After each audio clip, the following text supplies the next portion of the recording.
Good evening from Belmont University in Nashville, Tennessee. I'm Kristen Welker of NBC News, and I welcome you to the final 2020 presidential debate between President Donald J. Trump and former Vice President Joe Biden. Tonight's debate is sponsored by the Commission on Presidential Debates. It is conducted under health and safety protocols designed by the Commission's health security advisor. The audience here in the hall has promised to remain silent.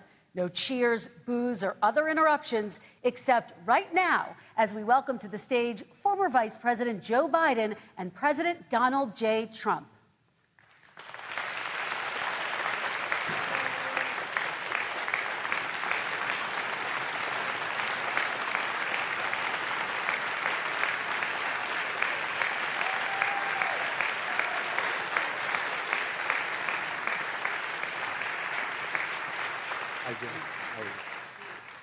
And I do want to say a very good evening to both of you. This debate will cover 6 major topics. At the beginning of each section, each candidate will have 2 minutes uninterrupted to answer my first question. The debate commission will then turn on their microphone only when it is their turn to answer, and the commission will turn it off exactly when the 2 minutes have expired.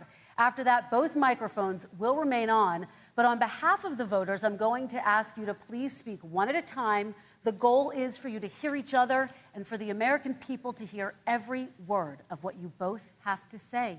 And so with that, if you're ready, let's start.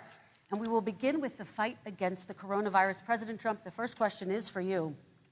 The country is heading into a dangerous new phase. More than 40,000 Americans are in the hospital tonight with COVID, including record numbers here in Tennessee. And since the two of you last shared a stage, 16,000 Americans have died from COVID. So please be specific. How would you lead the country during this next stage of the coronavirus crisis? 2 minutes, uninterrupted. So, as you know, 2.2 million people modeled out were expected to die.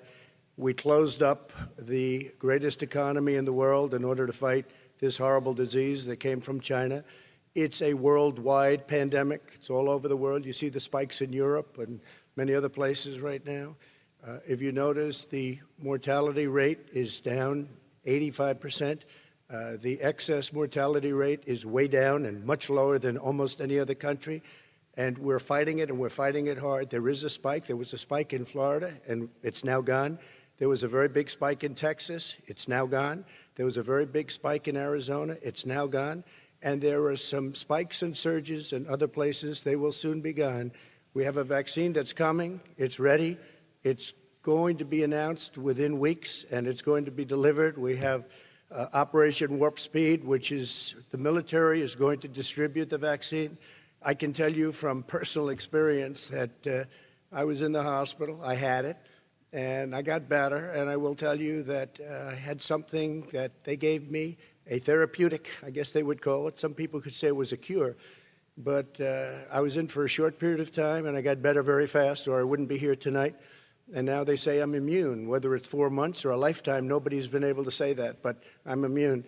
More and more people are getting better. We have a problem that's a worldwide problem. This is a worldwide problem.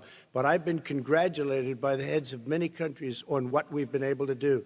If you take a look at what we've done in terms of goggles and masks and gowns and everything else, and in particular ventilators, we're now making ventilators all over the world, thousands and thousands a month, distributing them all over the world. It will go away, and as I say, we're rounding the turn, we're rounding the corner. It's going away. Okay, former Vice President Biden, to you, how would you lead the country out of this crisis? You have 2 minutes uninterrupted. 220,000 Americans dead. If you hear nothing else I say tonight, hear this. Anyone who's responsible for not taking control, in fact, not saying I take no responsibility initially, anyone who's responsible for that many deaths should not remain as President of the United States of America. We're in a situation where there are 1,000 deaths a day now, 1,000 deaths a day. And there are over 70,000 new cases per day. Compared to what's going on in Europe, as the New England Medical Journal said, they're starting from a very low rate. We're starting from a very high rate. The expectation is we'll have another 200,000 Americans dead between now and the end of the year. If we just wore these masks, the president's own advisors have told him, we could save 100,000 lives. And we're in a circumstance where the president thus far and still has no plan, no comprehensive plan. What I would do is make sure we have everyone encouraged to wear a mask all the time. I would make sure we move in the direction of rapid testing, investing in rapid testing. I would make sure that we set up national standards as to how to open up schools and open up businesses so they can be safe and give them the wherewithal, the financial resources to be able to do that. We're in a situation now where the New England Medical Journal, one of the most serious journals in the whole world, said for the first time ever that the way this president has responded to this crisis has been absolutely tragic. And so, folks, I will take care of this. I will end this. I will make sure we have a plan. President Trump, I'd like to follow up with you in your comments. You talked about taking a therapeutic. I assume you're referencing Regeneron. You also said a vaccine will be coming within weeks. Yes. Is that a guarantee? No, it's not a guarantee, but it will be by the end of the year. But I think it has a good chance. There are two companies, I think, within a matter of weeks, and it will be distributed very quickly. Can you tell us which companies? Johnson & Johnson is doing very well. Moderna is doing very well. Pfizer is doing very well. And we have numerous others. Then we also have others that we're working on very closely with other countries, in particular Europe. Let me follow up with you, and because this is new information, you have said a vaccine is coming soon, within weeks now. Your own officials say it could take well into 2021 at the earliest for enough Americans to get vaccinated. And even then, they say the country will be wearing masks and distancing into 2022. Is your timeline realistic? No, I think my timeline is going to be more accurate. I don't know that they're counting on the military the way I do, but we have our generals lined up, one in particular that's the head of logistics. And this is a very easy distribution for him. He's ready to go as soon as we have the vaccine. And we expect to have 100 million vials. As soon as we have the vaccine, he's ready to go. Vice President Biden, your reaction, and just 40% of Americans say they would definitely agree to take a coronavirus vaccine if it was approved by the government. What steps would you take to give Americans confidence in a vaccine if it were approved? Make sure it's totally transparent. Have the scientists of the world see it, know it, look at it, go through all the processes. And by the way, this is the same fellow who told you this is going to end by Easter last time. This is the same fellow who told you that, don't worry, we're going to end this by the summer. We're about to go into a dark winter. And he has no clear plan, and there's no prospect that there's going to be a vaccine available for the majority of the American people before the middle of next year. President Trump, your reaction, he says you have no plan. I don't think we're going to have a dark winter at all. We're opening up our country. We've learned and studied and understand the disease, which we didn't at the beginning. When I closed and banned China from coming in heavily infected, and then ultimately Europe, but China was in January. Months later, he was saying I was xenophobic. I did it too soon. Now he's saying, oh, I should have, moved quicker. But he didn't move quicker. He was months behind me, many months behind me. And frankly, he ran the H1N1 swine flu, and it was a total disaster, far less lethal, but it was a total disaster. Had that had this kind of numbers, 700,000 people would be dead right now, but it was a far less lethal disease. Look, his own person who ran that for him, who, as you know, was his chief of staff, said it was catastrophic, it was horrible, we didn't know what we were doing. Now he comes up and he tells us how to do this. Also, everything that he said about the way every single move that he said we should make, that's what we've done. We've done all of it. But he was way behind us. Vice President Biden, your response. My response is he is xenophobic, but not because he shut down access from China. And he did it late after 40 countries had already done that. In addition to that, what he did, he made sure that we had 44 people that were in there in China trying to get to Wuhan to determine what exactly the source was. What did the president say in January? He said, no, he said, he's being transparent. The president of China is being transparent. We owe him a debt of gratitude. We have to thank him. And then what happened was we started talking about using the Defense Act to make sure we go out and get whatever is needed out there to protect people. And again, I go back to this. He had nothing. He did virtually nothing. And then he gets out of the hospital and he talks about, don't worry, it's all going to be over soon. Come on. There's not another serious scientist in the world who thinks it's going to be over soon. President Trump, your reaction? I say over soon. I say we're learning to live with it. We have no choice. We can't lock ourselves up in a basement like Joe does. He has the ability to lock himself up. I don't know. He's obviously made a lot of money someplace, but he has this thing about living in a basement. People can't do that. By the way, I, as the president, couldn't do that. I'd love to put myself in the basement or in a beautiful room in the White House and go away for a year and a half until it disappears.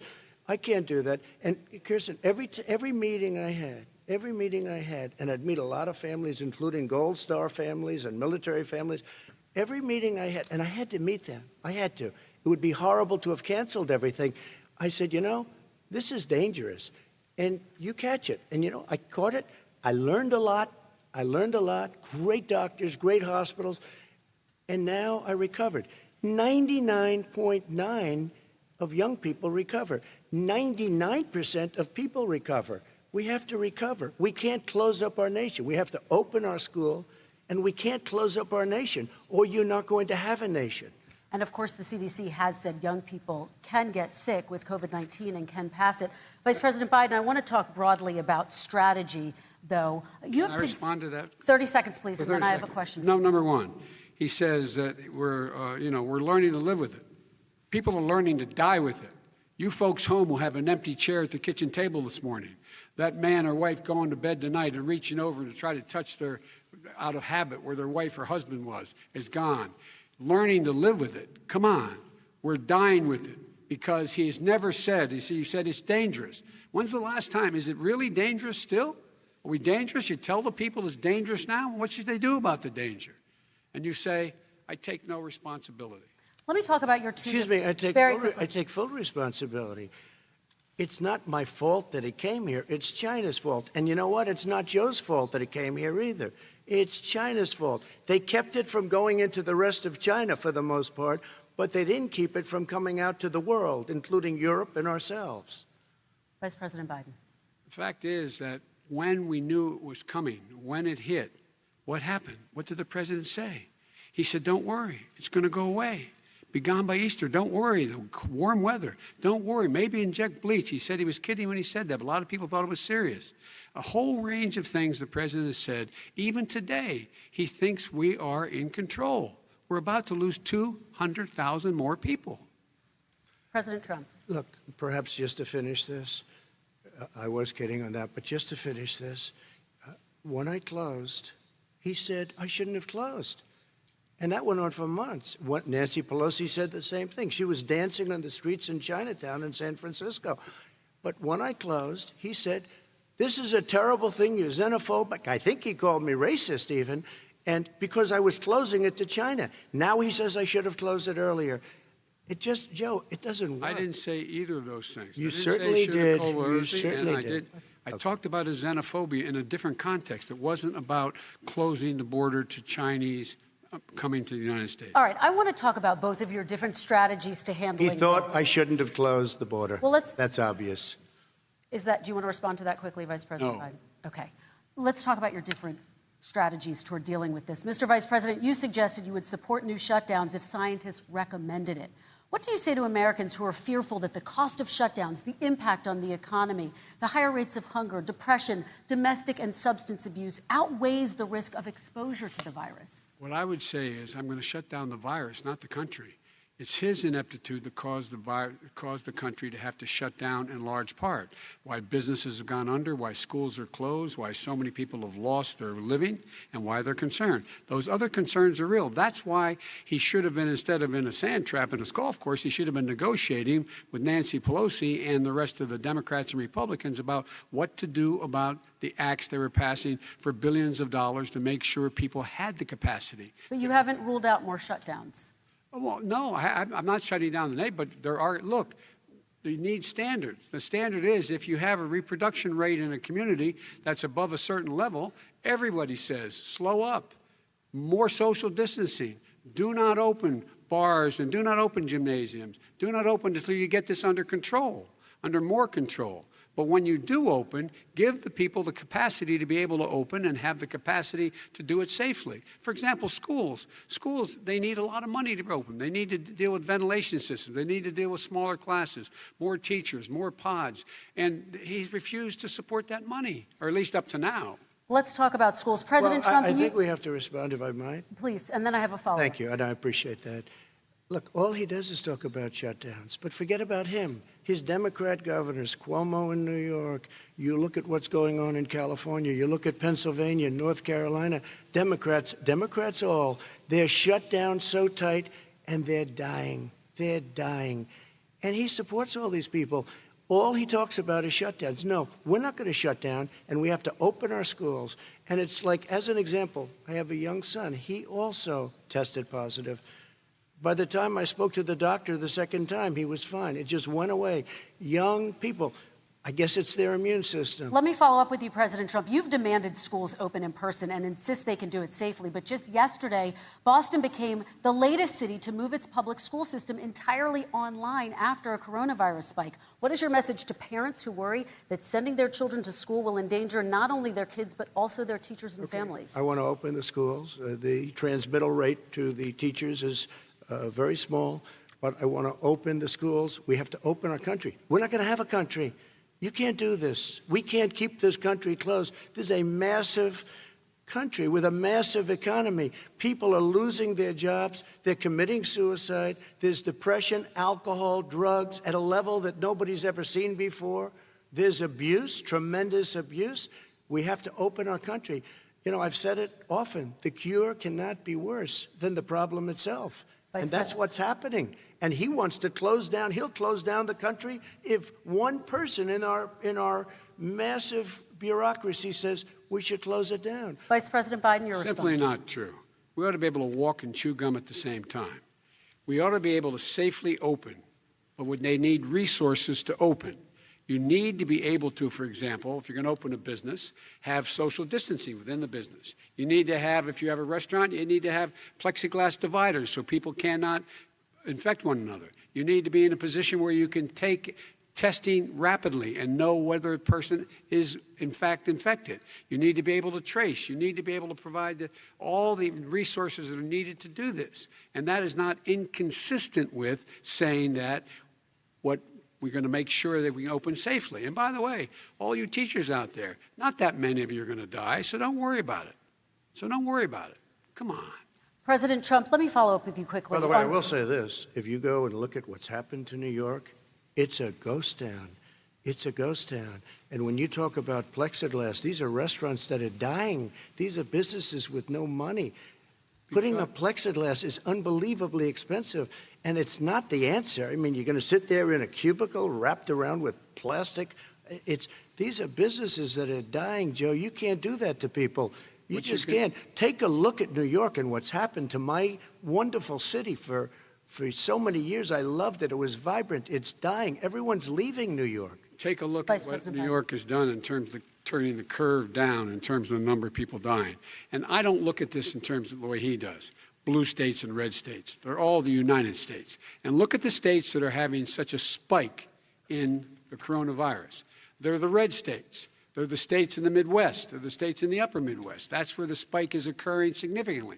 But they're all Americans. They're all Americans. And what we have to do is say, wear these masks, number one. Make sure we get the help that the businesses need that has money's already been passed to do that. It's been out there since the beginning of the summer, and nothing's happened.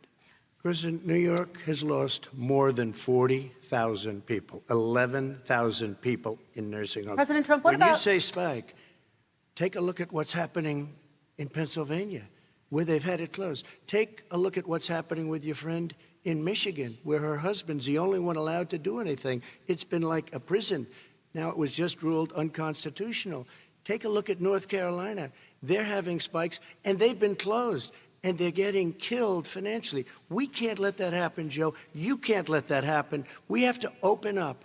And we understand the disease. We have to protect our seniors. We have to protect our elderly. We have to protect especially our seniors with heart problems and diabetes problems. And we will protect them. We have the best testing in the world by far. That's why we have so many cases. Let me follow up with you before we move on to our next section. President Trump, this week you called Dr. Anthony Fauci, the nation's best-known infectious disease expert, quote, a disaster. You described him and other medical experts as, quote, idiots. If you're not listening to them, who are you listening to as you fight this? I'm listening to all of them, including Anthony. I get along very well with Anthony. But he did say, don't wear masks.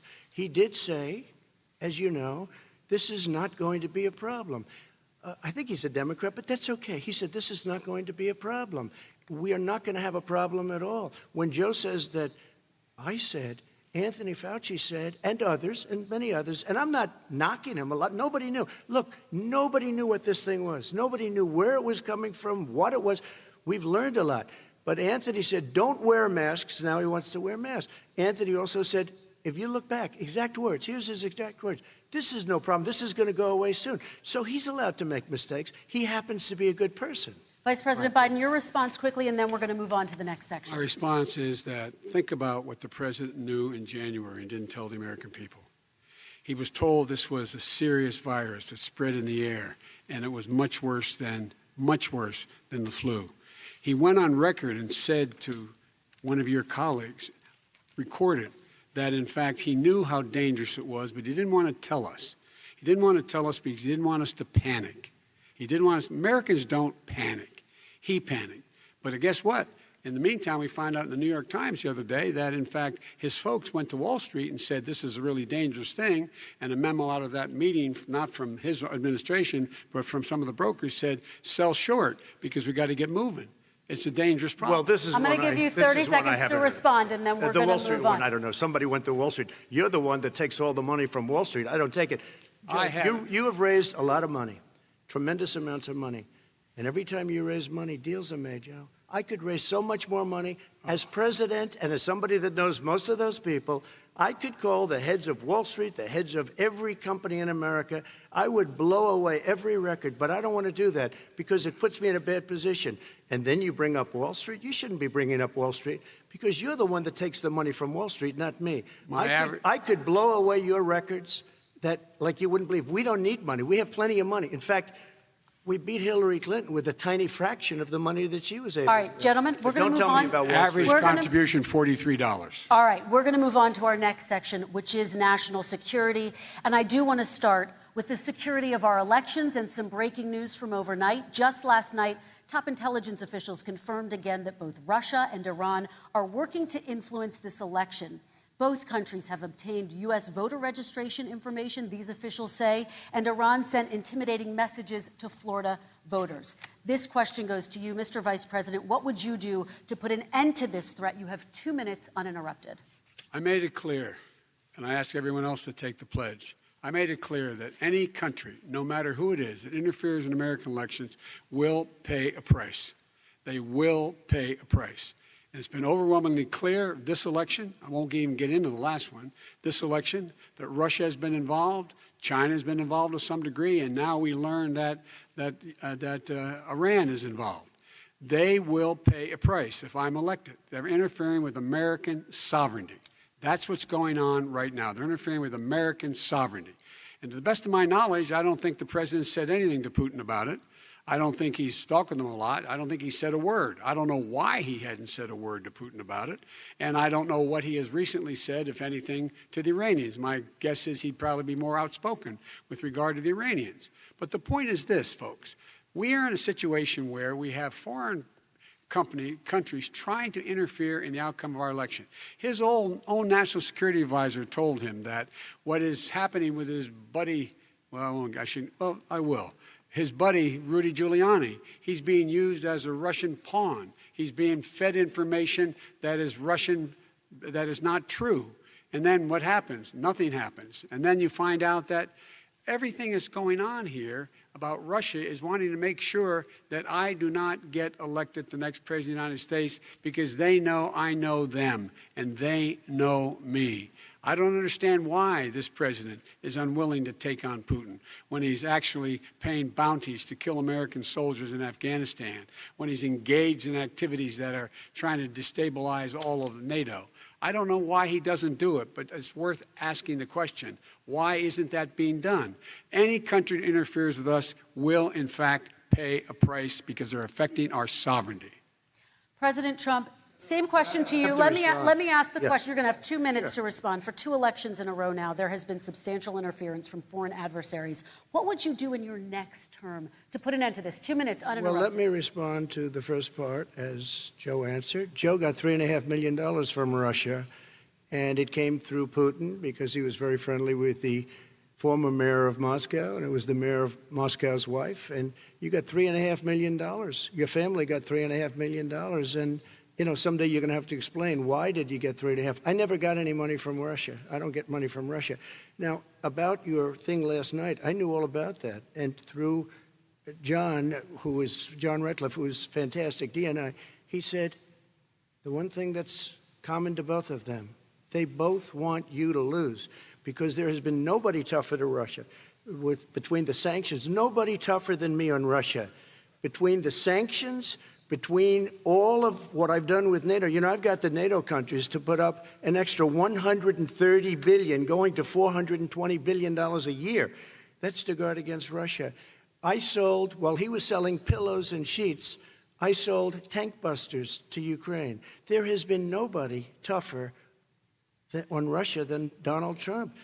And I'll tell you, they were so bad. They took over the submarine port. You remember that very well. During your term, during you and Barack Obama, they took over a big part of what should have been Ukraine. You handed it to them, but you were getting a lot of money from Russia. They were paying you a lot of money, and they probably still are. But now, with what came out today, it's even worse.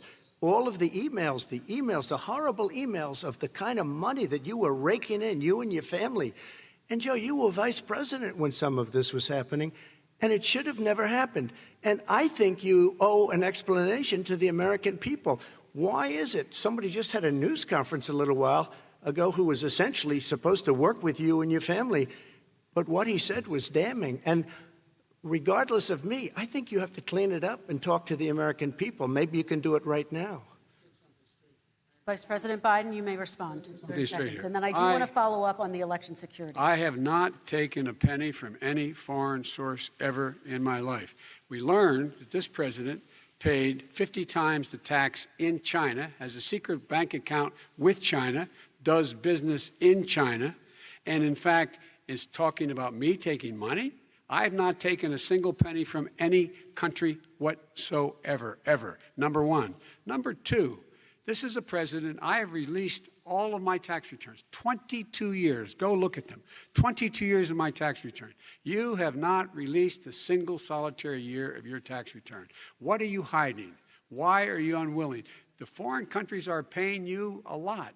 Russia's paying you a lot. China's paying you a lot. And your hotels and all your businesses all around the country, all around the world. And China's building a new road to a new a golf course you have overseas. So what's going on here? Why don't release your tax return or stop talking about corruption? President Trump, your response. First of all, I called my accountants under audit. I'm going to release them as soon as we can. I want to do it, and it'll show how successful, how great this company is. But much more importantly than that, people were saying $750. I asked them a week ago, I said, what did I pay? They said, sir, you prepaid tens of millions of dollars. I prepaid my tax. Tens over the last number of years. Tens of millions of dollars I prepaid because at some point they think it's an estimate. They think I may have to pay tax. So I already prepaid it. Nobody told me that. Did your accountant Nobody tell told when you that. released Excuse them? me. And it wasn't written whenever they write this. They keep talking about $750, which I think is a filing fee. But let me just tell you, I prepaid millions and millions of dollars in taxes. Number one. Number two, I don't make money from China. You do. I don't make money from Ukraine. You do. I don't make money from Russia. You made $3.5 million, Joe, and your son gave you. They even have a statement that we have to give 10% to the big man. You're the big man, I think. I don't know, maybe you're not, but you're the big man, I think. Your son said we have to give 10% to the big man. Joe, what's that all about? It's terrible. All right, gentlemen, I want to ask you both some questions about all of this, but I'm going to let you both respond very quickly. You just said you spoke to your accountant about potentially releasing your taxes. Did he tell you when you can release them? Do you have a deadline for when you're going to release them to the American people? I get treated worse than the Tea Party got treated. Because I have a lot of people in there, deep down in the IRS, they treat me horribly. We made a deal, it was all settled until I decide to run for president. I get treated very badly by the IRS, very unfairly. But we had a deal all done. As soon as we're completed with the deal, I want to release it. But I have paid millions and millions of dollars, and it's worse than paying. I paid in advance. It's called prepaying your taxes. I paid in advance. I want to ask you both about questions regarding your potential foreign entanglements and questions that have been raised to give you both a chance to talk about this more broadly. Respond very quickly, and then I'll get to my question. Why did he's been saying this for 4 years? Show us. Just show us. Stop playing around. You've been saying for 4 years you're going to release your taxes. Nobody knows it, Mr. President. What they do know is you're not paying your taxes, or you're paying taxes that are so low. When last time he said what he paid, he said, I only pay that little because I'm smart. I know how to game the system. Come on. Come on, folks. Very quickly, President Trump, and then I want to get to two questions to both of you on this. I was put through a phony witch hunt for 3 years. It started before I even got elected. They spied on my campaign. No president should ever have to go through what I went through. Let me just say this. Mueller and 18 angry Democrats and FBI agents all over the place spent $48 million. They went through everything I had, including my tax returns, and they found absolutely no collusion and nothing wrong. $48 million. I guarantee you, if I spent $1 million on you, Joe, I could find plenty wrong. Because the kind of things that you've done and the kind of monies that your family has taken, I mean, your brother made money in Iraq, millions of dollars. Your other brother made a fortune, and it's all through you, Joe. And they say you get some of it, and you do live very well. You have houses all over the place. You live very well. All right, gentlemen, let me just ask some questions about all of this broadly. Vice President Biden, there have been questions about the work your son has done in China and for a Ukrainian energy company when you were vice president. In retrospect, was anything about those relationships inappropriate or unethical? Nothing was unethical. Here's what the deal. With regard to Ukraine, we had this whole question about whether or not, because he was on the board, I later learned of a Burisma, a company, that somehow I had done something wrong. Yet every single solitary person, when he was going through his impeachment, testifying under oath who worked for him, said, I did my job impeccably. I carried out U.S. policy. Not one single solitary thing was out of line. Not a single thing, number one. Number two, the guy who got in trouble in Ukraine was this guy trying to bribe the Ukrainian government to say something negative about me, which they would not do and did not do because it never, ever, ever happened. My son has not made money in terms of this thing about, what are you talking about, China. I have not had, the only guy who made money from China is this guy. He's the only one. Nobody else has made money from China. President Trump, let me ask my question to you. But could I just, one thing? Very quickly. His son didn't have a job for a long time, was sadly no longer in the military service. I won't get into that. And he didn't have a job. As soon as he became vice president, Burisma, not the best reputation in the world, I hear they paid him $183,000 a month. Listen to this. $183,000, and they gave him a $3 million upfront payment. All right. And he had no energy I'm going to let the Vice President respond to that quickly, and then I need to dishonest. get to a question to you. Very quickly. No basis for that. Everybody investigated that. No one said anything he did was wrong in Ukraine. Okay, President Trump, this is for you. Since you took office, you've never divested from your business. You've personally promoted your properties abroad.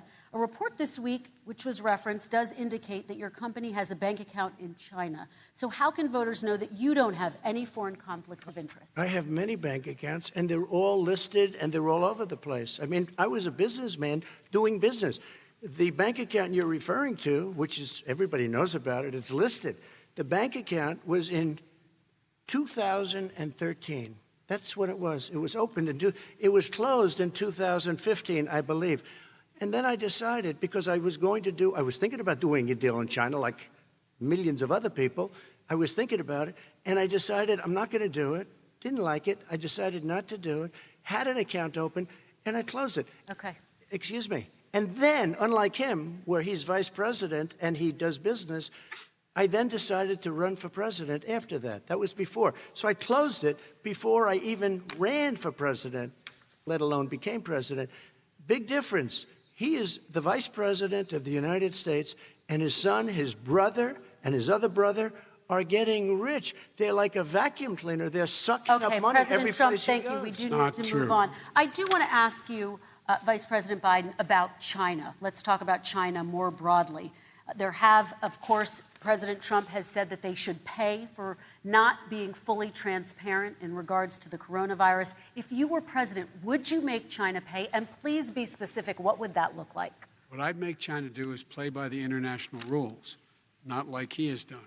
He has caused the deficit of China to go up, not down, with China, up, not down.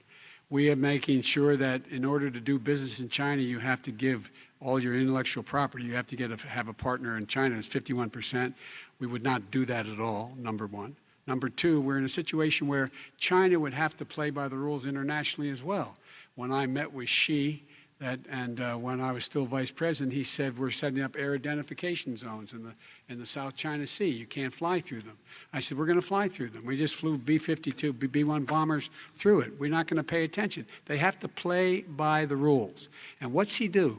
He embraces guys like the thugs like in North Korea and the Chinese president and Putin and others, and he pokes his finger in the eye of all of our friends, all of our allies.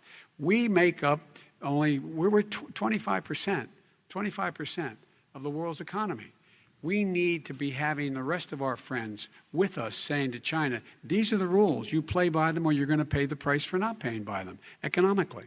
That's the way I will run it, and that's what we did in upholding steel tariffs and a range of other things when we were president and vice president. All right, let's talk about North Korea. Excuse me, no, I have to respond to that. Okay, very quickly, and then His we're son going to move on to walked out North with $1.5 Korea. billion from China to Not manage after true. spending 10 minutes in office and being in Air Force Two, number one. Number two, there's a very strong email talking about your family wanting to make $10 million a year for introductions. President Trump, on China policy, though, what No, but wait a specifically are minute. you going to do? What specifically are you going to do to make China pay? You've said you're going First to of make all, them pay. China is paying. They're paying billions and billions of dollars. I just gave New $28 billion. sanctions? New sanctions? I just gave $28 billion to our farmers. because Taxpayers' China, money.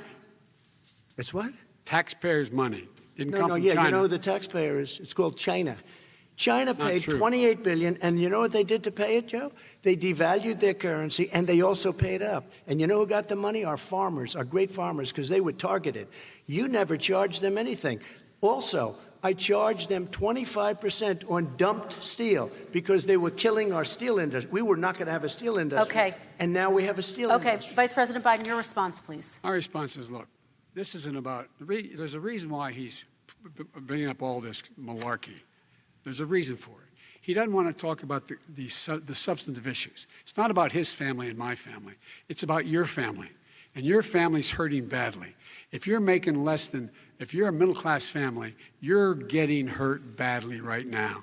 You're sitting at the kitchen table this morning deciding, well, we can't get new tires, they're bald because we have to wait another month or so. Or are we going to be able to pay the mortgage? Or who's going to tell her she can't go back to community college? They're the decisions you're making in the middle-class families like I grew up in Scranton and Claymont. They're in trouble. We should be talking about your families, but that's the last thing he wants to talk about. I want is a to talk typical about statement. North Korea. Excuse me, just I do for want 1 to turn second, to please. 10 seconds, Mr. President. That's 10 a seconds. typical political statement. Let's get off this China thing, and then he looks, the family, around the table, everything. Just a typical politician when I see that. Let's talk about I'm not North a typical Korea now. politician. Okay, That's why I got President elected. Let's Let's get get off the subject of China. Let's talk sitting around the table. All right. Come on, Joe, you can do better. We're going to talk about North Korea now. President Trump, you've met with North Korean leader Kim Jong-un 3 times. You've talked about your beautiful letters with him. You've touted the fact that there hasn't been a war or a long-range missile test. And yet North Korea recently rolled out its biggest ever intercontinental ballistic missile and continues to develop its nuclear arsenal. Do you see that as a betrayal of the relationship you forged? Just 30 seconds here because we need to get on to the next So segment. when I met with Barack Obama, we sat in the White House right at the beginning, had a great conversation. It was supposed to be 15 minutes, and it was well over an hour. He said the biggest problem we have with North Korea. He indicated we will be in a war with North Korea. Guess what? It would be a nuclear war, and he does have plenty of nuclear capability. In the meantime, I have a very good relationship with him. Different kind of a guy, but he probably thinks the same thing about me. We have a different kind of a relationship. We have a very good relationship, and there's no war. And, you know, about 2 months ago, he broke into a certain area. They said, oh, there's going to be trouble. I said, no, they're not, because he's not going to do that. And I was right. Look, instead of being in a war where millions of people, Seoul, you know, is 25 miles away, millions and millions, 32 million people in Seoul, millions of people would be dead right now. President we Trump, don't have that's a war, 30 and I have a seconds. good Thank relationship. you. Vice President Biden, to you, North Korea conducted 4 nuclear tests under the Obama administration. Why do you think you would be able to rein in this persistent threat right Because now? I'd make it clear, which we were making clear to China, they had to be part of the deal. Because here's I made it clear, and as a spokesperson of the administration when I went to China, that they said, why are you moving your missile defense up so close? Why are you moving more forces here? Why are you continuing to do military maneuvers with South Korea? I said, because North Korea is a problem, and we're going to continue to do it so we can control them. We're going to make sure we can control them and make sure they cannot hurt us. And so if you want to do something about it, step up and help. If not, it's going to continue. What has he done? He's legitimized North Korea. He's talked about his good buddy, who's a thug, and he talks about how we're better off. And they have much more capable missiles, able to reach U.S. territory much more easily than ever did before. Let me follow up with you, Vice President Biden. You've said you wouldn't meet with Kim Jong-un without preconditions. Are there any conditions under which you would meet with him? On the condition that he would agree that he would be drawing down his nuclear capacity to get the Korean Peninsula should be nuclear-free zone. All right, let's move on to American families. Kristen, they tried Very to quickly, meet with 10 him. seconds, They President. tried to meet with him. He wouldn't do it. He didn't like Obama. He didn't like him. He wouldn't do it. Okay, I know got to for give him a fact they chance to tried. respond to that He before we wouldn't move do on. it. And that's okay. You know what? North Korea, we're not in a war. We have a good relationship. You know, people don't understand. Having a good President relationship Trump, with we have leaders to of move other on, 'cause countries we have is a lot a of good thing. We have a lot of questions to get Yes, to. not That's Your like response. saying we had a good relationship with Hitler before he, in fact, invaded Europe, the rest of Europe. Come on. The reason he would not meet with President Obama is because President Obama said, we're going to talk about denuclearization. We're not going to legitimize you, and we're going to continue to put stronger and stronger sanctions on you. That's why he wouldn't meet with us. All right, And let's it didn't move happen. on. Let's Excuse move on me. and talk about He left American me a families. mess, Kristen. President Trump, okay, we do They need to move left on. me a mess. North Korea was a mess. We And need in to fact, move if on you so that remember we the can get first to 2 all or of our 3 other months, questions tonight, there was a President very Trump. dangerous period in my first 3 months before we sort of worked things out a little bit. Okay. There was a they left us a mess. And Obama would be, I think, the first to say it was the single biggest problem he thought that our country had. Okay, let's move on to American families and the economy. One of the issues that's most important to them is health care, as you both know. Today, there was a key vote on a new Supreme Court Justice, Amy Coney Barrett, and health care is at the center of her confirmation fight. Over 20 million Americans get their health insurance through the Affordable Care Act. It's headed to the Supreme Court, and your administration, Mr. President, is advocating for the court to overturn it. If the Supreme Court does overturn that law, those 20 million Americans could lose their health insurance almost overnight. So what would you do if those people have their health insurance taken away? You have 2 minutes uninterrupted. Sure. First of all, I've already done something that nobody thought was possible. Through the legislature, I terminated the individual mandate. That is the worst part of Obamacare, as we call it. The individual mandate where you have to pay a fortune for the privilege of not having to pay for bad health insurance. I terminated. It's gone. Now it's in court because Obamacare is no good. But then I made a decision. Run it as well as you can to my people, great people. Run it as well as you can. I could have gone the other route and made everybody very unhappy. They ran it. Premiums are down. Everything's down. Here's the problem. No matter how well you run it, it's no good. What we'd like to do is terminate it. We have the individual mandate done. I don't know that it's going to work. If we don't win, we will have to run it, and we'll have Obamacare, but it'll be better run. But it no longer is Obamacare, because without the individual mandate, it's much different.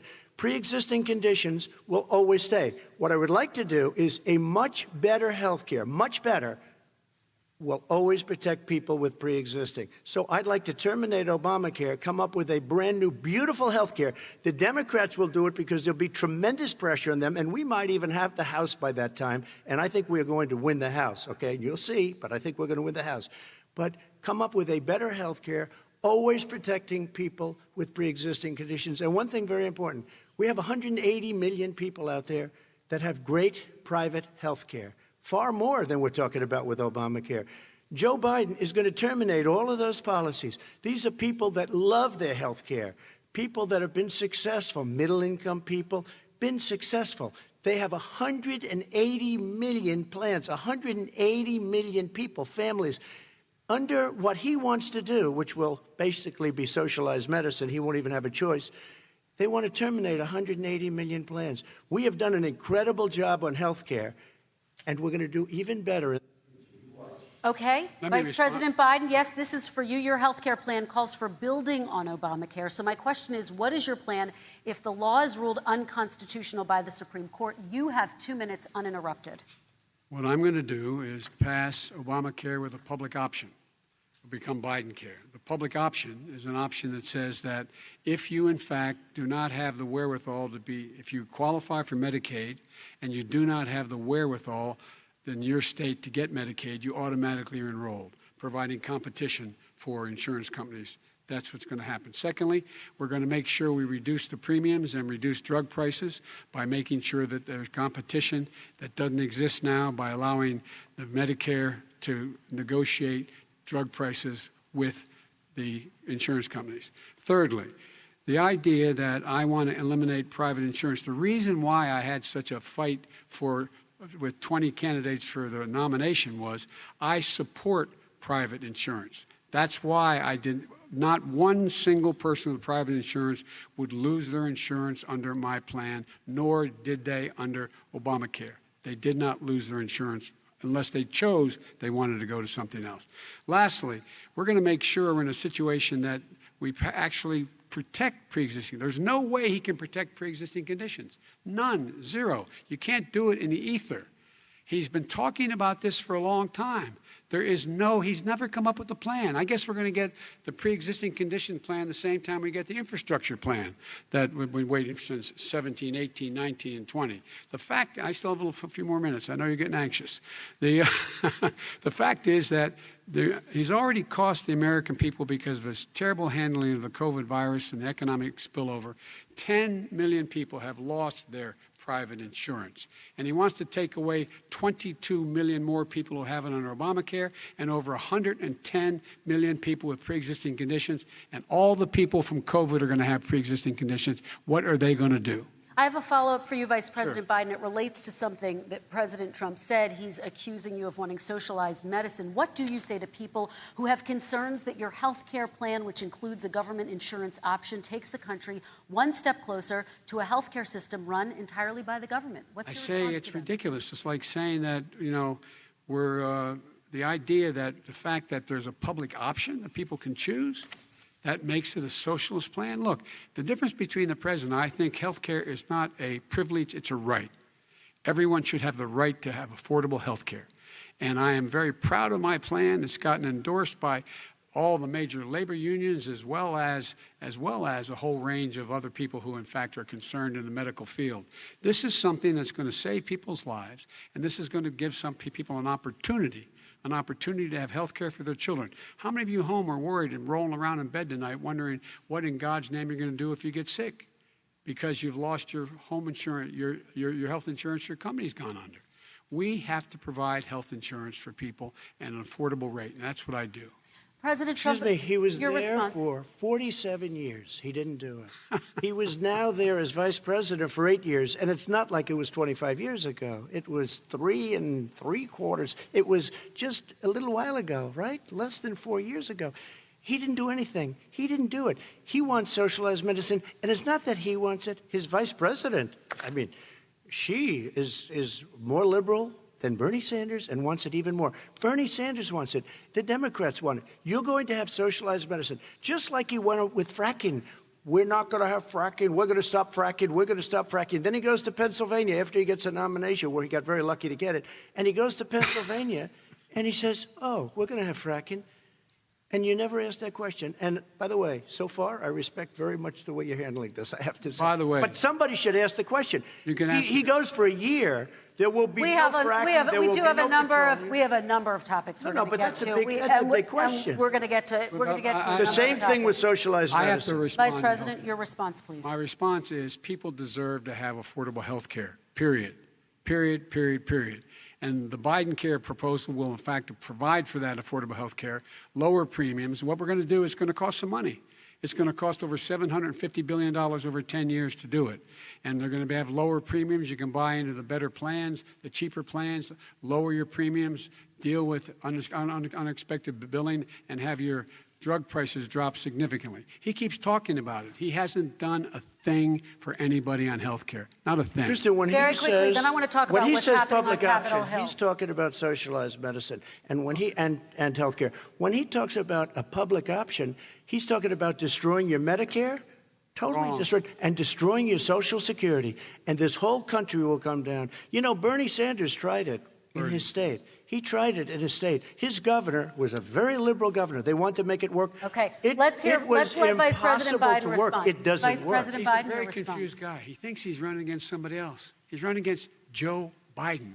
I beat all those other people because I disagreed with them. Joe Biden he's running against.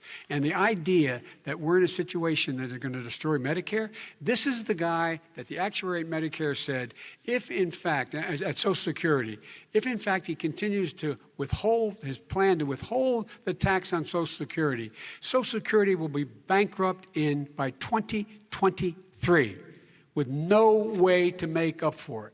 This is the guy who's tried to cut Medicare.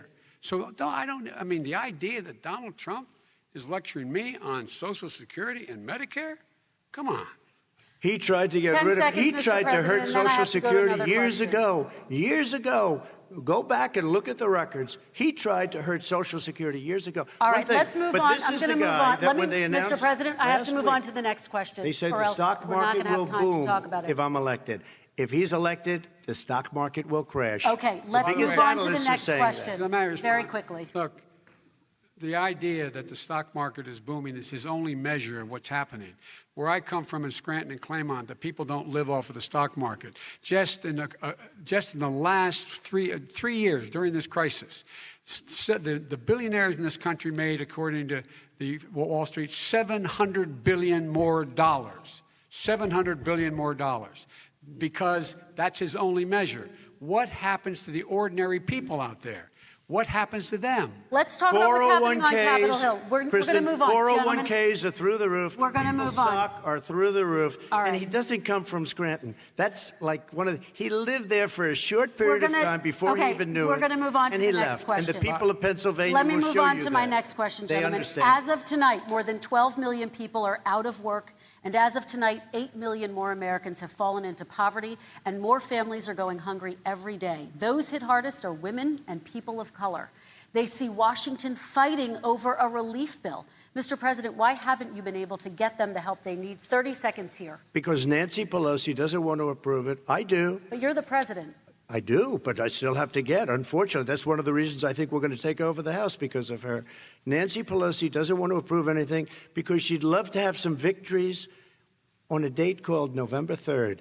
Nancy Pelosi does not want to approve it. We are ready, willing, and able to do something. Don't forget, we've already approved 3 plans, and it's gone through, including the Democrats, in all fairness.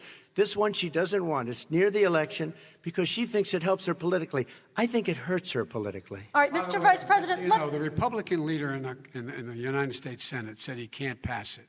He will not be able to pass it. He does not have Republican votes. Why isn't he talking to his Republican friends? Let me follow up with you, Vice President we made a Biden, deal, because the Republicans let me will ask pass Vice it. President Biden a question. You are the leader of the Democratic Party. Why have you not pushed the Democrats to get a deal for the American people? Well, I have, and they have pushed it. Look, they passed this act all the way back in the beginning of the summer. This is like it's not new. It's been out there. This HEROES Act has been sitting there. And look at what's happening. When I was in charge of the Recovery Act with $800 billion, I was able to get $145 billion to local communities that have to balance their budgets and states that have to balance their budgets, so they didn't have to fire firefighters, teachers, first responders, law enforcement officers, so they could keep their cities and counties running. He will not support that. They have not done a thing for them. And Mitch McConnell said, let them go bankrupt. Let them go bankrupt. Come on. What's the matter with these guys? The bill that was passed in the House was a bailout of badly run, high-crime, Democrat, all run by Democrats, cities and states. It was a way of getting a lot of money, billions and billions of dollars to these states. It was also a way of getting a lot of money from our people's pockets to people that come into our country illegally. We were going to take care of everything for them. And what that does, and I'd love to do that, I'd love to help them, but what that does, everybody all over the world will start pouring into our country. We can't do it. This was a way of taking care of them. This was a way of spending on things that had nothing to do with COVID, as per your question. But it was really a big bailout for badly run Democrat cities and states. All right, If I get elected, I'm running as a proud Democrat, but I'm going to be an American president. I don't see red states and blue states.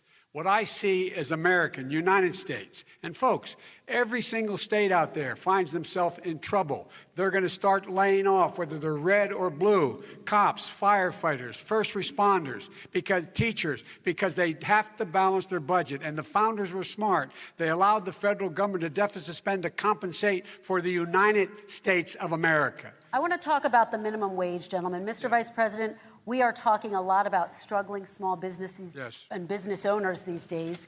Do you think this is the right time to ask them to raise the minimum wage? You, of course, support a $15 federal minimum wage. I do, because I think one of the things we're going to have to do is we're going to have to bail them out, too.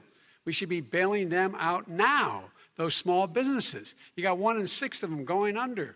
They're not going to be able to make it back. They passed a package that allows us to be able to call PPP. Money is supposed to go to help them do everything from organize how they can deal with their businesses being open safely. Schools, how they can make classrooms smaller, how they can hire more teachers, how they can put ventilation systems in. They need the help. The businesses as well as the schools need the help. But these guys will not help them. Is not giving them any of the money. We are going to move on to immigration, one thing very but I quickly, want to get your we have reaction. to help our small businesses by raising the minimum wage. That's not helping. I think it should be a state option. Alabama is different than New York. New York is different from Vermont. Every state is different. It should be a state option. You said very recently. We have to help. It's very important. We have to help our small businesses. How are you helping your small businesses when you're forcing wages? What's going to happen, and what's been proven to happen, is when you do that, these small businesses fire many of their employees. You said very recently you would consider raising the federal minimum wage to $15 an hour. You said recently you would consider raising the federal minimum wage to $15 an hour. Is that still the case? And I would consider it to an extent, but in a what I really like, administration? In a second administration, but not to a level that's going to put all these businesses out of business. It should be a state option. Look, I've lived in different places. I know different places. They're all different. Some places, $15 is not so bad. In other places, other states, $15 would be Okay, President ruinous. Trump, thank you. Quick response, Vice President Biden. 2 jobs, 1 job, be below poverty. People are making $6, $7, $8 an hour. These first responders, we all clap for as they come down the street because they've allowed us to make it. What's happening? They deserve a minimum wage of $15. Anything below that puts you below the poverty level. And there is no evidence that when you raise the minimum wage, businesses go out of business. That is simply not true. We're going to talk about immigration. We're going to talk about immigration now, gentlemen, and we're going to talk about families within this context. Mr. President, your administration separated children from their parents at the border, at least 4,000 kids. You've since reversed your zero-tolerance policy, but the United States can't locate the parents of more than 500 children. So how will these families ever be reunited? Children are brought here by coyotes and lots of bad people, cartels, and they're brought here, and they used to use them to get into our country. We now have as strong a border as we've ever had. We're over 400 miles of brand new wall. You see the numbers, and we let people in, but they have to come in legally, and they come in through merit. But how will you reunite these kids with their families, Let me just tell you, Mr. President? they built cages. You know, they used to say, I built the cages, and then they had a picture in a certain newspaper, and it was a picture of these horrible cages, and they said, look at these cages. President Trump built them, and then it was determined they were built in 2014. That was him. Do you have a plan to reunite the kids? Yes, we're working on it we're trying very hard. But a lot of these kids come out without the parents. They come over through cartels and through coyotes and through gangs. Vice President Biden, let me bring you into this conversation. Quick response and then another question to you. These 500-plus kids came with parents. They separated them at the border to make it a disincentive to come to begin with. Real tough. We're really strong. And guess what? They cannot, it's not coyotes didn't bring them over. Their parents were with them. They got separated from their parents. And it makes us a laughing stock and violates every notion of who we are as a nation. Let me ask you a follow-up Kristen, question. they did it. We changed the policy. Your response they to that? They did it. We changed. Did not They built the separate cages. They, who built the cages, Joe? Let's talk about what who we're built the talking cages, about. Joe? Let's talk about what we're talking about. What happened? Parents were ripped, their kids were ripped from their arms and separated. And now they cannot find over 500 sets of those parents, and those kids are alone. Nowhere to go. Nowhere to go. It's criminal. It's criminal. Let me ask Kristen, you about I will say this. immigration. They went 10 down. seconds, We and then brought I need to ask reporters, you. everything. They are so well taken care of. They're in facilities that were so clean. But some and of have them gotten haven't been such reunited But with their just ask families. one question. Who built the cages? I'd love you to ask him that. Who built the cages? Let me ask about your immigration policy, Mr. Vice President. The Obama administration did fail to deliver immigration reform, which had been a key promise during the administration. It also presided over record deportations as well as family detentions at the border before changing course. So why should voters trust you with an immigration overhaul now? Because it made a mistake. It took too long to get it right. It took too long to get it right. I'll be president of the United States, not vice president of the United States. And the fact is, I've made it very clear. Within 100 days, I'm going to send to the United States Congress a pathway to citizenship for over 11 million undocumented people. And all of those so-called dreamers, those DACA kids, they're going to be immediately certified again to be able to stay in this country and put on a path to citizenship. The idea that they are being sent home by this guy, and they want to do that, is they've gone to a country they've never seen before. I can imagine you're 5 years old, your parents are taking you across the Rio Grande River, and it's illegal. And you say, oh, no, Mom, leave me here. I'm not going to go with you. They've been here. Many of them are model citizens. Over 20,000 of them are first responders out there taking care of people during this crisis. We owe them. We owe them. Kristen, he had 8 years to do what he said he was going to do. And I've changed without having a specific. We got rid of catch and release. We got rid of a lot of horrible things that they put in and that they lived with. But he had 8 years he was vice president. He did nothing except build cages to keep children in. Vice President Biden, your response. The catch and release, you know what he's talking about there? If, in fact, you had a family came across and they were arrested, they, in fact, were given a date to show up for their hearing. They were released. And guess what? They showed up for a hearing. And this is the first president in the history of the United States of America that anybody seeking asylum has to do it in another country. That's never happened before in America. That's never happened before in America. You come to the United States and you make your case that I seek asylum based on the following premise, why I deserve it under American law. They're sitting in squalor on the other side of the river. President Trump, your response, so 30 important. seconds, and then we'll move on. It just shows that he has no understanding of immigration or the laws. Catch and release is a disaster. A murderer would come in, a rapist would come in, a very bad person would come in. We would take their name. We have to release them into our country. And then you say they come back. Less than 1% of the people come back. We have to send ICE out and Border Patrol out to find them, we would say, come back in 2 years, 3 years, we're going to give you a court case. You need Perry Mason. We're going to give you a court case. When you say they come back, they don't come back, Joe. They never come back. Only the really, I hate to say this, but those with the lowest IQ, they might come back. Okay, President Trump, let's give Vice President Biden a chance to respond, and then we're going to move on to the next section. You don't know the law, Joe. Vice President Biden, your response. Know the law. What he's telling you is simply not true. Well, check it out. They don't come back. Check it out. All right, let's move on. But we don't have to worry about it because section. they terminated it, so we don't have to worry about Let's it move anymore. on to the next And you have section. 525 kids not knowing where in God's name they're going to be and lost their parents. Go ahead. All right, let's talk about our next section, which is race in America. And I want to talk about the way Black and brown Americans experience race in this country. Part of that experience is something called the talk. It happens regardless of class and income. Parents who feel they have no choice but to prepare their children for the chance that they could be targeted, including by the police, for no reason other than the color of their skin. Mr. Vice President, in the next 2 minutes, I want you to speak directly to these families. Do you understand why these parents fear for their children? I do. I do. You know, my daughter is a social worker, and she's written a lot about this. She has a graduate degree from the University of Pennsylvania in social work.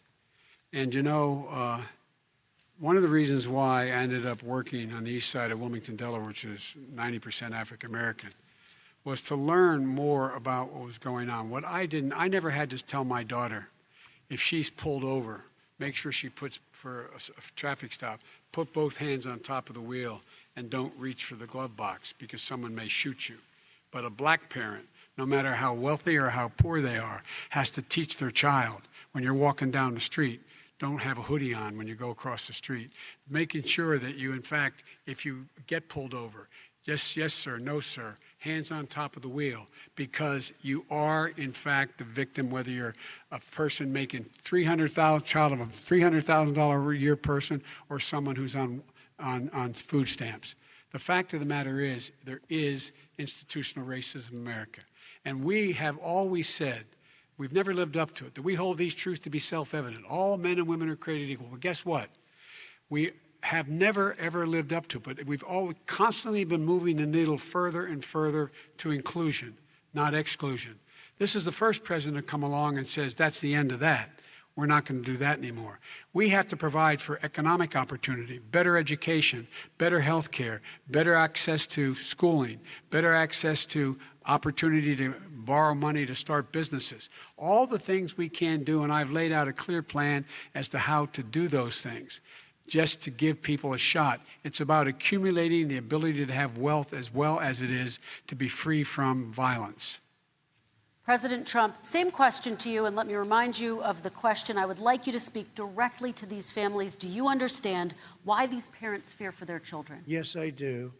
And again, he's been in government 47 years. He never did a thing except in 1994 when he did such harm to the black community. And they were called, and he called them super predators. And he said that. He said it, super predators. And they have never lived that down. 1994, your crime bill, the super predators. Nobody has done more for the black community than Donald Trump. And if you look, with the exception of Abraham Lincoln, possible exception, but the exception of Abraham Lincoln, nobody has done what I've done. Criminal justice reform, Obama and Joe didn't do it. I don't even think they tried because they had no chance at doing it. They might have wanted to do it, but if you had to see the arms I had to twist to get that done, it was not a pretty picture, and everybody knows it, including some very liberal people that cried in my office. They cried in the Oval Office.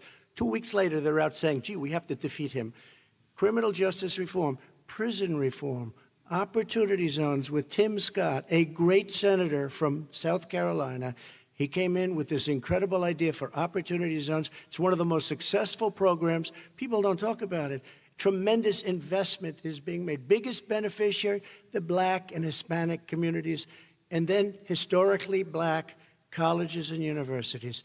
After 3 years of coming to the office, I love some of those guys. They were great. They came into the office and they said, I said, what are you doing? After 3 years, I said, why do you keep coming back? Because we have no funding. I said, you don't have to come back every year. We have to come back because President Obama would never give them long-term funding, and I did. 10-year long-term funding, and I gave them more money than they asked for because they said, I think you need more.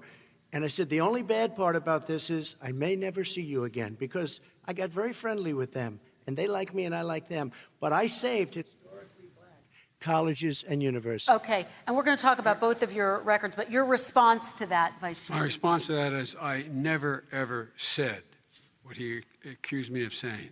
The fact of the matter is, in 2000, though, after the crime bill had been in the law for a while, this is a guy who said, the problem with the crime bill, there's not enough people in jail. There's not enough people in jail. And go on my website, get the quote, the date when he said it. Not enough people. He talked about marauding gangs, young gangs, and the people who were going to maraud our cities. This is a guy who in the Central Park five innocent black kids, he continued to push for making sure that they got the death penalty. None of them were guilty of the crimes they were suggested. Look, and talk about granted, he did in fact let 20 people, he commuted 20 people's sentences. We commuted over 1,000 people's sentences. Over 1,000. The very law he's talking about is a law that, in fact, initiated by Barack Obama. And secondly, we're in a situation here where the federal prison system was reduced by 38,000 people under our administration. And one of these things we should be doing, there should be no minimum mandatories in the law.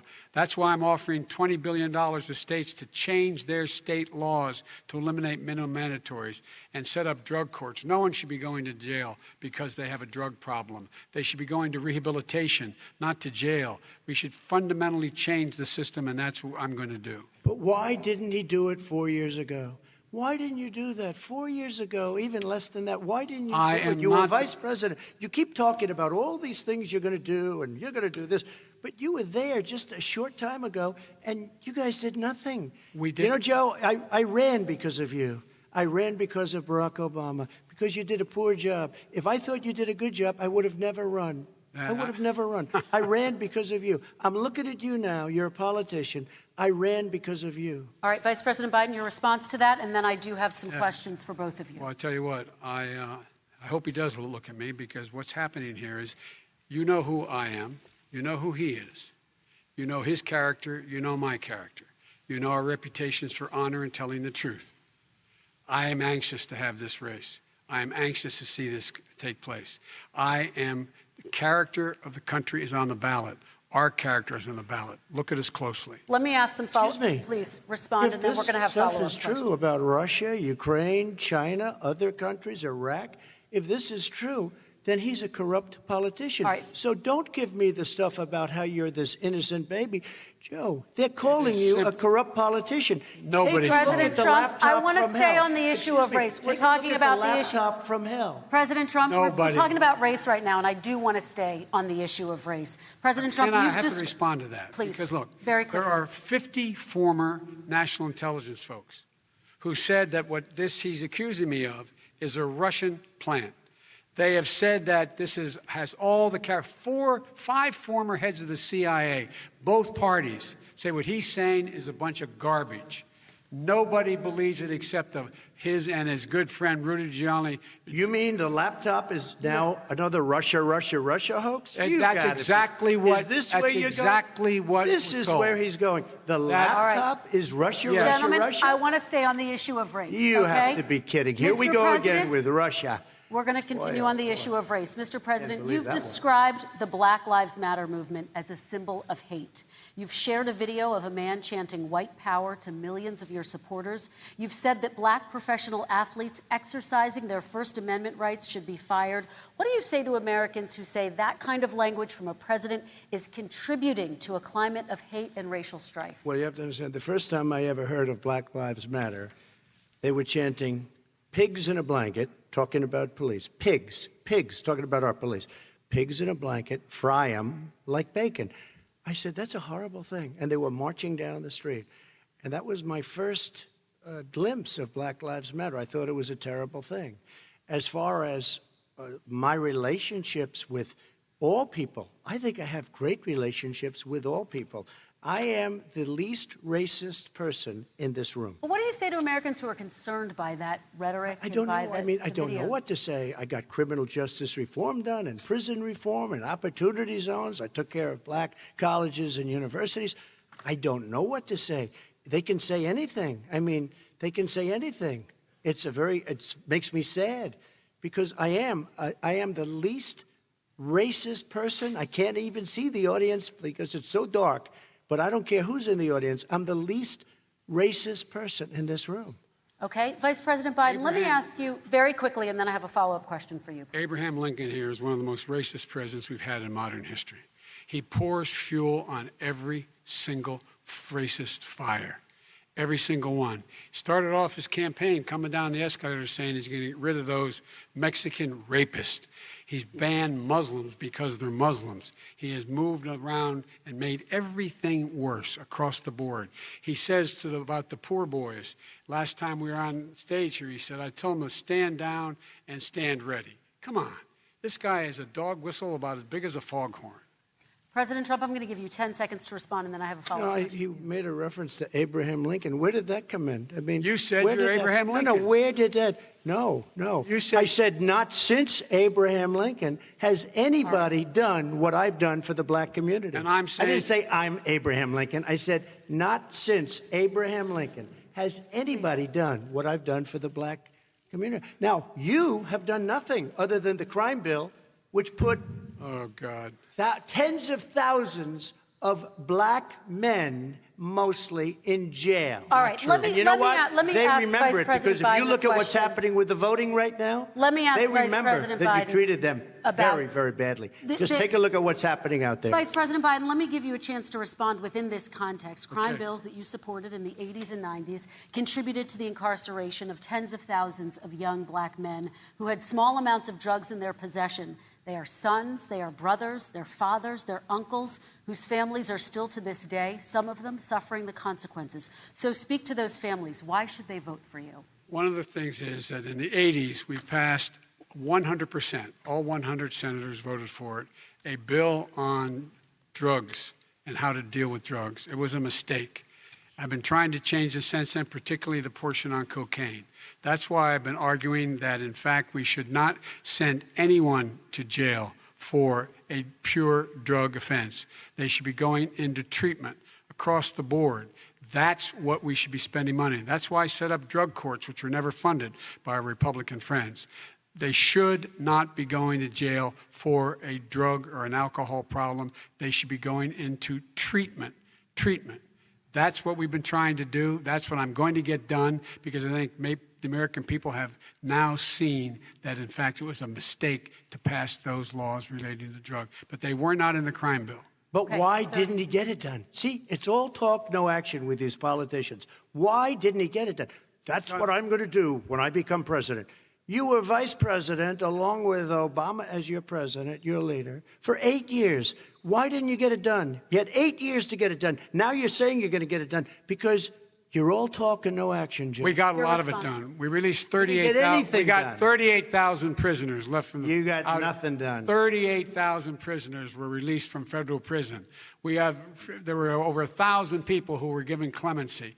In fact, we're the ones that put in the legislation saying we could look at pattern and practice of police departments and what they were doing, how they were conducting themselves. I could go on, but we began the process. We lost an election. That's why I'm running to win back that election and change his terrible policy. I just asked one question. Change. Why didn't you do it in the 8 years, a short time ago? Why didn't you do it? You just said, I'm going to do that. I'm going to do this. You put tens of thousands of mostly black young men in prison. Now you're saying you're going to undo that. Why didn't you get it done? You had 8 years with Obama. You know why, Joe? Because you're all talk and no action. All right, Vice President Biden, and then we're going to move on to the next section. We had a Republican Congress. That's the answer. Well, Okay. You got to talk them into it, Joe. All Sometimes right. you got to talk them into it. We're going to move on to our next section, Like I which did is with criminal climate justice change. reform. I had Okay. to talk Democrats into it. Gentlemen, You did what we we're running out of already done. time, so we got to get on to Okay. climate change, please. You both have very different visions on climate change. President Trump, you say that environmental regulations have hurt jobs in the energy sector. Vice President Biden, you have said you see addressing climate change as an opportunity to create new jobs. For each of you, how would you both combat climate change and support job growth at the same time? Starting with you, President Trump, you have 2 minutes uninterrupted. So we have the Trillion Trees program. We have so many different programs. I do love the environment, but what I want is the cleanest, crystal clear water, the cleanest air. We have the best, lowest number in carbon emissions, which is a big standard that I notice Obama goes with all the time. Not Joe. I haven't heard Joe use the term because I'm not sure he knows what it represents or means, but I have heard Obama use it. And we have the best carbon emission numbers that we've had in 35 years under this administration. We are working so well with industry, but here's what we can't do. Look at China, how filthy it is. Look at Russia. Look at India. It's filthy. The air is filthy. The Paris Accord, I took us out because we were going to have to spend trillions of dollars, and we were treated very unfairly. When they put us in there, they did us a great disservice. They were going to take away our businesses. I will not sacrifice tens of millions of jobs, thousands and thousands of companies because of the Paris Accord. It was so unfair. China doesn't kick in until 2030. Russia goes back to a low standard, and we kicked in right away. It would have destroyed our businesses. So, you ready? We have done an incredible job environmentally. We have the cleanest air, the cleanest water, and the best carbon emission standards that we've seen in many, many years. Vice President And we Biden. haven't destroyed our industries. Vice President Biden, 2 minutes to you, uninterrupted. Climate change and climate warming, the global warming, is an existential threat to humanity. We have a moral obligation to deal with it. And we're told by all the leading scientists in the world we don't have much time. We're going to pass the point of no return within the next 8 to 10 years. 4 more years of this man eliminating all the regulations that were put in by us to clean up the climate, to limit limit of emissions will put us in a position where we're going to be in real trouble. Here's where we have a great opportunity. I was able to get both all the environmental organizations as well as labor, the people worried about jobs, to support my climate plan. Because what it does, it will create millions of new good-paying jobs. We're going to invest in, for example, 50,000 charging stations on our highways so that we can own the electric car market of the future. In the meantime, China is doing that. We're going to be in a position where we're going to see to it that we're going to take 4 million existing buildings and 2 million existing homes and retrofit them so they don't leak as much energy, saving hundreds of millions of barrels of oil in the process and creating significant number of jobs. And by the way, the whole idea of what this is all going to do, it's going to create millions of jobs, and it's going to clean the environment. Our health and our jobs are at stake. That's what's happening. And what right now, by the way, Wall Street firms indicated that my plan will in fact create 18.6 million jobs, 7 million more than his. This is from Wall Street. And I'll create $1 trillion more in economic growth than his proposal does. Not on climate, just on the economy. President Trump, you're They came out and said very strongly, $6,500 will be taken away from families under his plan, that his plan is an economic disaster. If you look at what he wants to do, if you look at his plan, his environmental plan, you know who developed it? AOC plus 3. They know nothing about the climate. I mean, she's got a good line of stuff, but she knows nothing about the climate. And they're all hopping through hoops for AOC plus 3. Look, their real plan costs $100 trillion. If we had the best year in the history of our country for 100 years, we would not even come close to a number like that. When he says buildings, they want to take buildings down because they want to make bigger windows into smaller windows. as far as they're concerned, if you had no window, it would be a lovely thing. This is the craziest plan that anybody has ever seen. And this wasn't done by smart people. This wasn't done by anybody. Frankly, I don't even know how it can be good politically. Right. They want to spend $100 trillion. That's their real number. He's trying to say it was 6. It's $100 trillion. They want to knock down buildings and build new buildings with little, tiny, small windows. I mean, and many other things. Okay. And many other things. Let me have the Vice President respond, and we're running out of time, and we have a lot more questions to get to. Country. So let's hear from the Vice President. I have a number more questions. I don't know where he comes from. I don't know where he comes up with these numbers. Queens. $100 trillion. Give me a break. This plan endorsed by every major environmental group and every labor group. Labor, because they know the future lies. The future lies in us being able to breathe, and they know there are good jobs in getting us there. And by the way, the fastest growing industry in America is solar energy and wind. He thinks wind causes cancer, windmills. It's the fastest growing jobs, and they pay good prevailing wages, $45, $50 an hour. We can grow and we can be cleaner if we go the route I'm proposing. President Trump, please respond, and then I have some follow-ups. We are energy independent for the first time. We don't need all of these countries that we had to fight war over because we needed their energy. We are energy independent. I know more about wind than you do. It's extremely expensive, kills all the birds.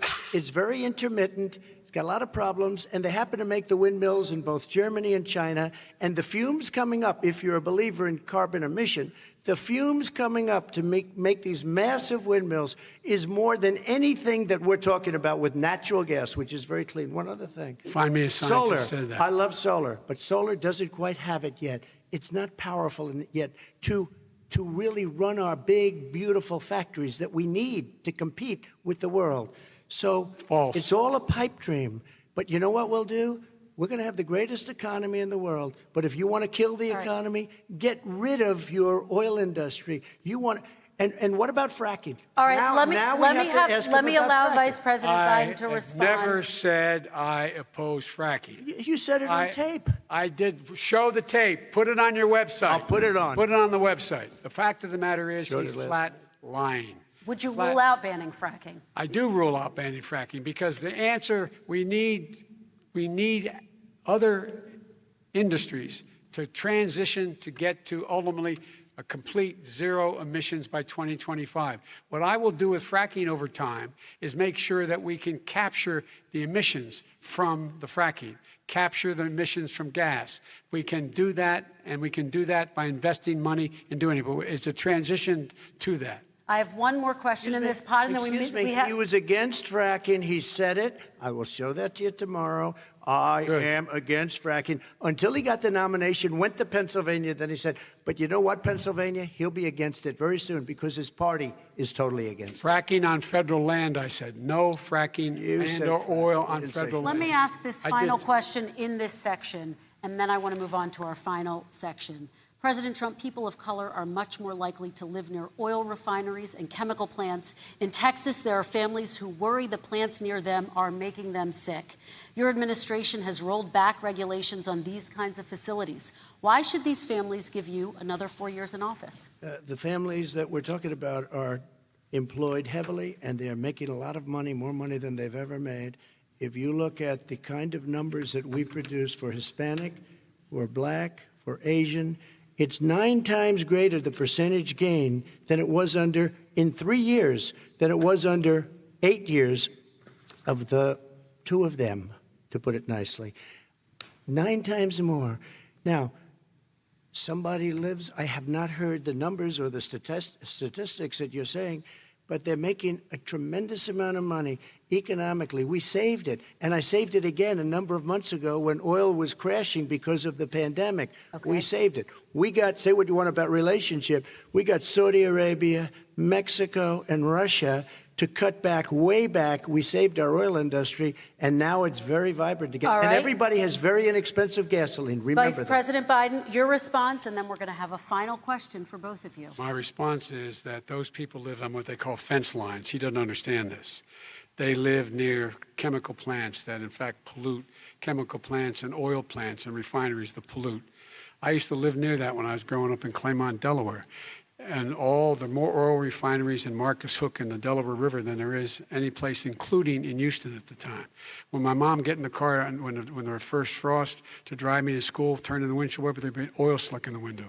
That's why so many people in my state were dying and getting cancer. The fact is, those frontline communities, it doesn't matter what you're paying them, it matters how you keep them safe. What do? And you impose restrictions on the pollutants coming out of those fence line communities. Okay, I have one final question. Would he close down the oil industry? It falls. Would you close down the oil falls. industry? By the way, I would transition from the oil industry, yes.